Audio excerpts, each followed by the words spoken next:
Welcome to Church Spotlight. Today we are in Wade, Mississippi at the First Church of God. And if you ever want to visit a church that embodies the saying, small town, big heart, then this is a church for you. And we're going to join their pastor, Randy Ivy, today on Church Spotlight. Welcome to the show, Brother Randy. Well, thank you. It's good to be here. I'm glad that you came by to see us. Well, thank you for inviting us. I'd like to get started with the history of yourself and, what brought you into the ministry. I was raised as a preacher's kid. My dad's a minister, still a full-time minister. He has 2 churches, in fact. And so I always felt a call on my life. And then in 1996, I did some coaching for about 12 years, and I began to feel the call to go into ministry full-time as a pulpit pastor versus just doing the youth or something of that nature. So I did that, and I was at Pearl High School during the shooting, the first shooting that ever took place in the United States, and kind of give me a different perspective on life, that this life is precious, but this life is short, and there's something beyond this that's better. And I wanted to convey that to young people everywhere, that you need to be ready. And so around 1998, I became full-time minister. Well, that's very interesting. You bring up a lot of interesting points. So you were a football coach, correct? Basketball coach, okay. And you were a basketball coach for a high school? Right, I was in the high school level, like I said, for 12 years. Started out at a small school, in a 1A school. Had tremendous success and a great record, and I learned very early that good athletes make a great coach. True. Yes. True. Yeah. I saw some good coaches, a lot better than I was, and we used to run the clock on them, and it was the players out there that made a difference. Sure, sure. But you have to say though that a good coach can tap into a player and make them want to do better and strive and get that passion and heart for the game, because you can't teach that. Probably, coach has something to do with it. Yeah. You're being modest. You have to run your ship kind of tight, but I don't even know if I could coach today. I was on the lines of, I guess, Bobby Knight. My daughter would not sit on the bench with me while I was in my coaching years. I see. Well, and I did not want her to either. A bad influence, huh? Yes. Was that a little bit of that PK coming out in you? Yeah. We were always, I got to be strict, and you got to do things right if you're a PK kid. That's true. Because my dad used to say, people always say the PK kids are the worst, but then on the other hand, we only had to play with the deacons kids, so that was our influence. Touche. Well, they do get a bad rap, but I think it's a special place, and I really believe that usually PK children, they end up being in the ministry. They do. I know a lot of them, and usually you're right. They are in the ministry involved somehow. If it's music or whatever, they're involved because they have that history behind them and the love of God, and they see the things that God does for people and how He touches and changes lives, and it's hard not to accept that calling. Right. It makes a mark on you early on in life, and I think like you said, it's undeniable. Okay, so you said that you were at the shooting. Can you tell us a little bit about how that changed you? Well, it was like any other school day. I was coaching at basketball at Pearl High School, and it's just like any other day. The greatest discipline problem that we had at that time was sometimes a student would not have his shirt tail poked in. That was it. Mm-hmm. There was really no discipline problems. Everything, the school was beautiful. Teachers were fantastic. The administration was great, but just Luke Woodham came into the school one day and killed 2 students, wounded 7, killed his mother prior to coming in there, and then seeing those students devastated and seeing those lifeless bodies, and then when they roped the area off because it was a crime scene, I saw the parents come up to the school. They could not go beyond that yellow tape, but they could see their children laying there. And, you know, it just touched something in my heart to know that, hey, I've sent my child to the safest place I know. Mm-hmm. They get there safely, and then devastation takes place. And, you know, if you're not saved and you don't have that relationship with Jesus Christ, that would have ended it right there. Right. But, you know, those kids were Christians. Right. And so I started thinking there was a lot of kids that just take everything for granted. I'm going to live forever. Sure. So I said, you know, I just want to reach out and touch everybody that I can. And God had been dealing with me for a long time. And, you know, I had that coaching mentality and, hey, I'm cool and all this stuff. And, you know, I don't want to be a minister. My dad's a minister. I don't want to do that. Right. But, and I ran from it for a long time, but I just felt like God finally I reached out to God. And I'm thankful that He was still there for me. Right, that was the turning point. That was the turning point for me. Yeah. Yes. And even though that was devastating, you know, and tragic, our life is full of devastating moments and tragic moments, and it's what you do with those moments that I think build character and bring you to where maybe God wants you. It's an eye-opening experience. Yes. Yeah, yeah, I'm sure. Let's take a break, and when we return, let's talk about the history of the church and how long you've been here. When we return, we'll be right back. Stay with us. Welcome back to Church Spotlight. Today we are at First Church of God with Pastor Randy Ivy, and I'd like to hear some of the history of this church. Well, there's two basic churches of God in this area, and this one is from our home office is Anderson, Indiana. Probably our most famous members would be the Gaither, Bill and Gloria Gaither, and some of the Gaither vocal bands. So that's where this church was originally established. Our personal church here at Wade was originally in Moss Point for many years, and about 6 years ago they moved out here and bought this land, built this beautiful facility. Billy Matthews and Charlie Mosley and some of those guys did a tremendous job, really talented guys, and had a lot to do with all of this and that you see. And everything that they've done, that, you know, they've paid for it as they've gone. And so we're a debt-free church.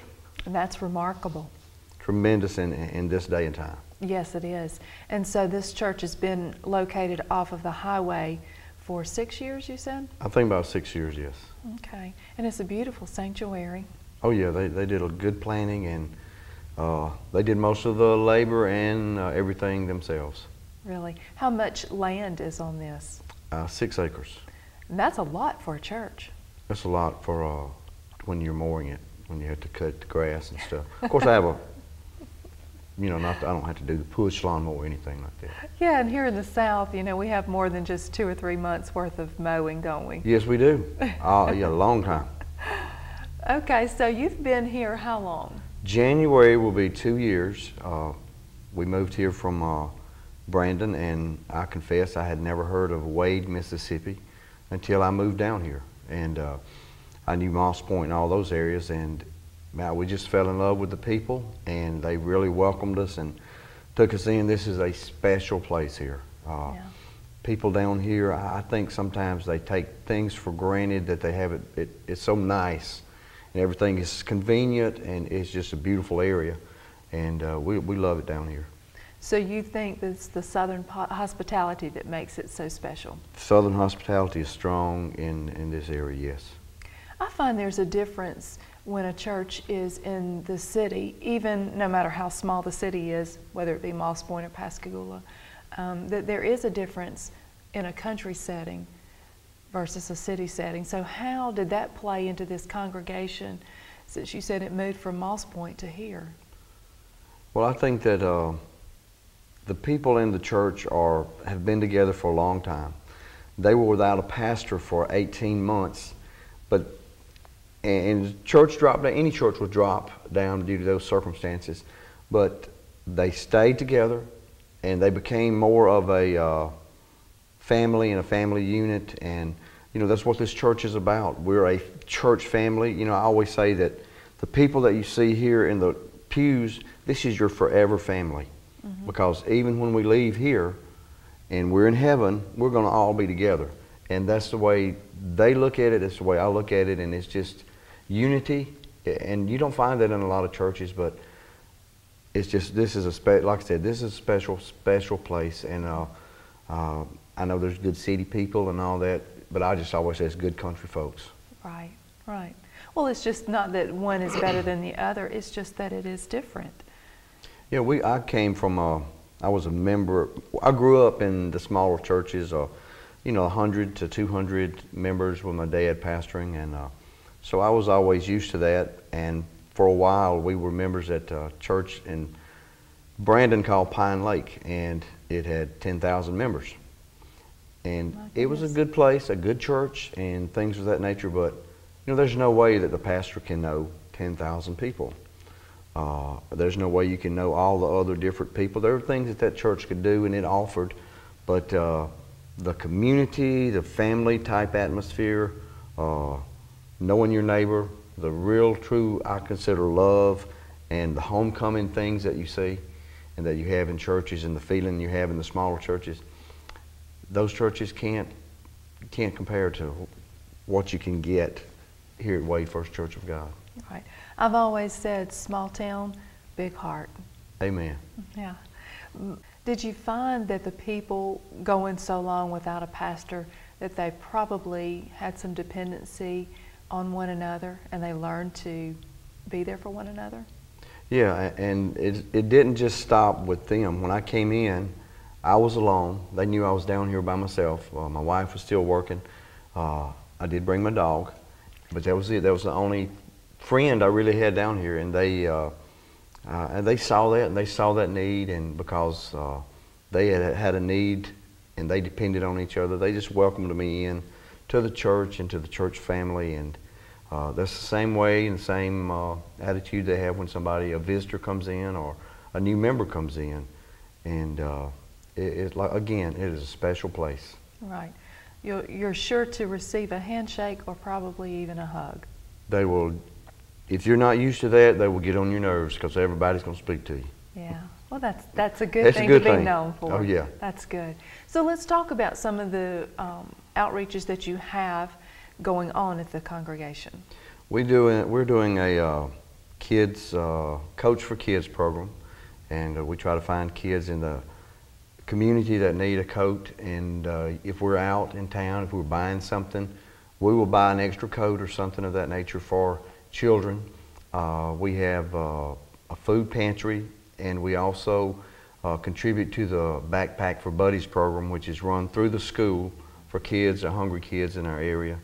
And we also, one of the things that we do is we have a unity service every 5th Sunday, and it's between this church here, our sister church in Gulfport, and with David Bowen, and our sister church in Moss Point with Freddie Cunningham. And it's two white churches, one African American church, and we get together, like I said, those 5th Sundays, and just have a good time of worship, and then we eat afterwards. And instead of just the ministers getting together, the people get together, and right.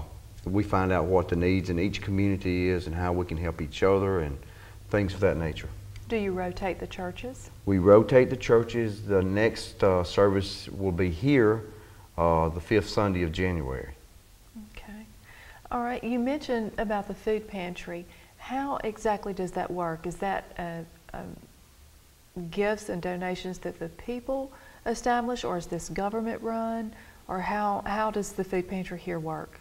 No, it's all strictly donations from our church people. If you're going out to buy groceries, you see an extra item, and you're buying 2, and it's 3 for $1 or 3 for whatever, get the extra item, and they donate it to the church, and we run it like that. It's all donation, no government or anything like that involved. It's just from the goodness of the people, and we try to spread that around. Okay, so if someone needed some food, how would they go about getting in contact with you or the church? Well, we like to have them call me on our 228-588-0005. or they can visit us at randyjivey@live.com, and I would interview the person and talk to them, and then we would make the necessary arrangements, and then we would provide them with whatever they need. Okay, so it's not necessarily a certain day of the week that's No, established? They can call anytime, Okay. and I'm a late night person. If they want to call late, it doesn't matter, so I'll be there. Okay, we'll make sure to put that information on screen, and we're going to continue our conversation with Pastor Randy when we return. Welcome back to Church Spotlight. Today we are in Wade, Mississippi at the First Church of God with their pastor, Randy Ivey. I'd like to know what the service is like here. What would a visitor coming in on a Sunday morning hear or feel or listen to? Well, first of all, it's a small church, but the music here is fantastic. We do a lot of singing out of the hymnals, but we usually do the upbeat Gaither style music. Tommy Mosley, I think everybody knows him, is our music worship leader, and we have a group of ladies I call the Wadettes that sing behind him, and then Charlie Mosley, his dad, is also a Wade. I don't guess he would be a Wadette. He helps, and so we do a lot of the traditional hymns, uplift music, and we'll do some contemporary music, and but it's tremendous. Our piano player, everybody in here is really, really strong musical talent. We have a lady named Tina Harrell that sings with us, and fantastic, my favorite singer. Yeah, I know her, as a matter of Do you? fact. Okay. But I also know Tommy, and Tommy has a phenomenal voice. He has a gift. He really does, and he's not only just his singing, but his worship leading and his worship style and everything. Yes. It's fantastic. It makes it really easy to preach a sermon, and when you come in, you know, I'm going to preach. I'm not a long-winded preacher usually, but they're going to hear the Word of God, the truth, and again, this is a special place. I want everybody that when people come to visit, I always say, give us three shots. Even if the first time you love it, don't commit. Come 3 times. See 3 different services, 3 different times. Then let us know what you think. Right. So what would you say your style of preaching would be? I'm kind of laid back, but at the same time, I grew up in non-denominational churches, so I get a little fiery too. A little fiery. Can get a little loud. Yes. Okay. Well, how about the children's program or youth programs or any type programs that you have going on inside the church?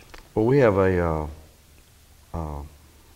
lot of things going on for our youth. We do a lot of things with them, from camping out to the movies, and on Wednesday nights we get together and we'll either play games or we'll watch some of the movies that are relevant to what they're going through today, and or we'll try to have people come in and talk to them that are their age and kind of uplift them. We have some great teachers here for our smaller kids.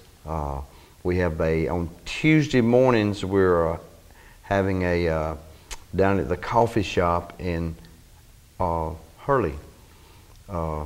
Gary, the guy that owns it, lets us meet down there for men's Bible study. So, and it's not just for our church. Anyone that wants to stop by and have a cup of coffee and participate, it starts at 10 o'clock on Tuesday mornings, and you know they're welcome. Okay. Do you have any kind of support staff? We have a large voluntary group, and everything that we do here is on a volunteer basis. And we have people that are in charge of different areas of the church and doing different things, whatever their skill is. But if there's something that needs to be done, it's done on a volunteer basis, and everybody volunteers. Everybody participates in one way or the other. Again, it's a great system. It works really good for this size of church, and the people come together regardless of what it is, and just have a good time. It's a time of fellowship. if they see a need, they're quick to respond. Yes, and if the need comes before the church,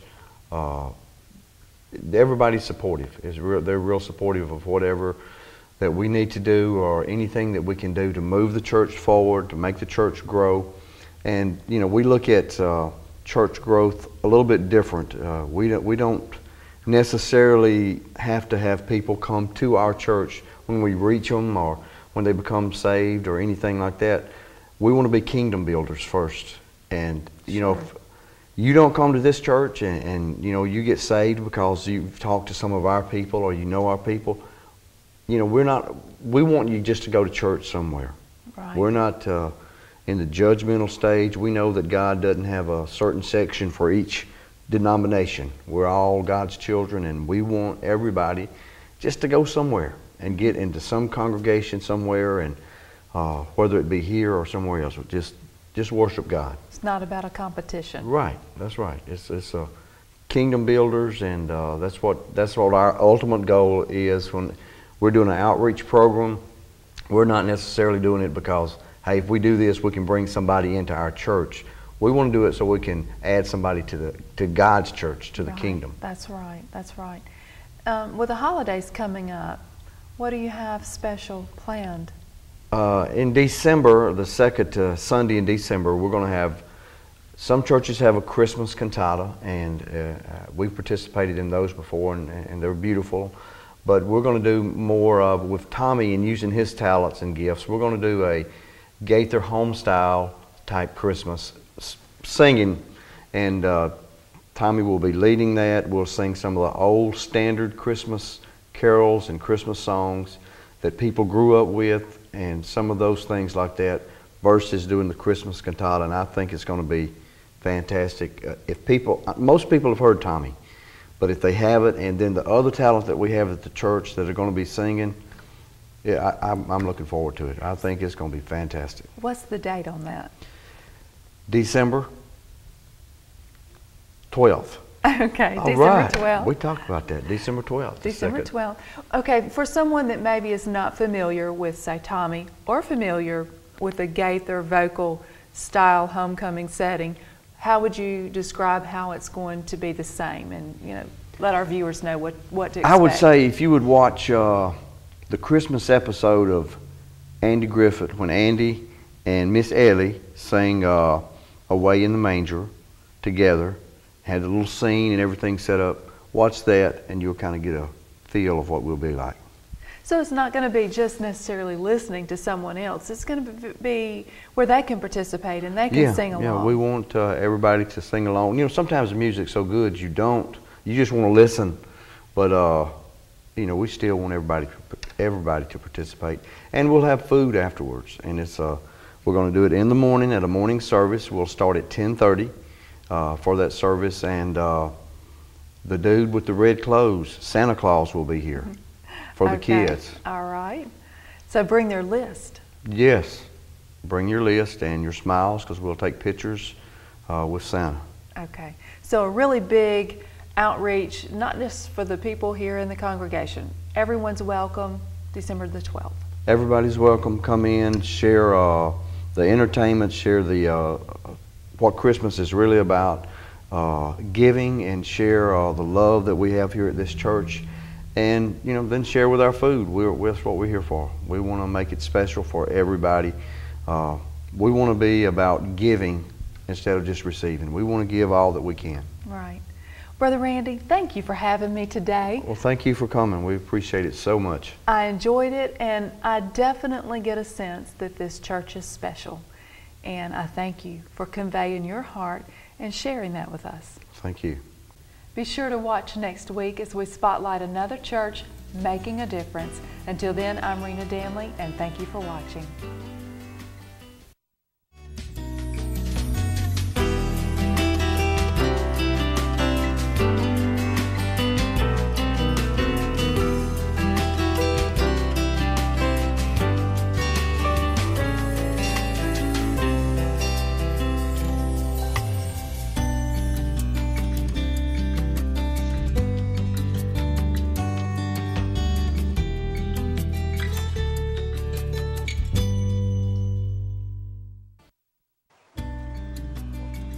Hi, I'm Rena Danley. Join me each week for Church Spotlight on WKFK Digital TV 7. Get to know your local church and see the difference they make in our local community. Church Spotlight, Mondays at 5:30 p.m. on WKFK Channel 7. If you'd like to see your church featured, give us a call or email through our website, WKFK.com.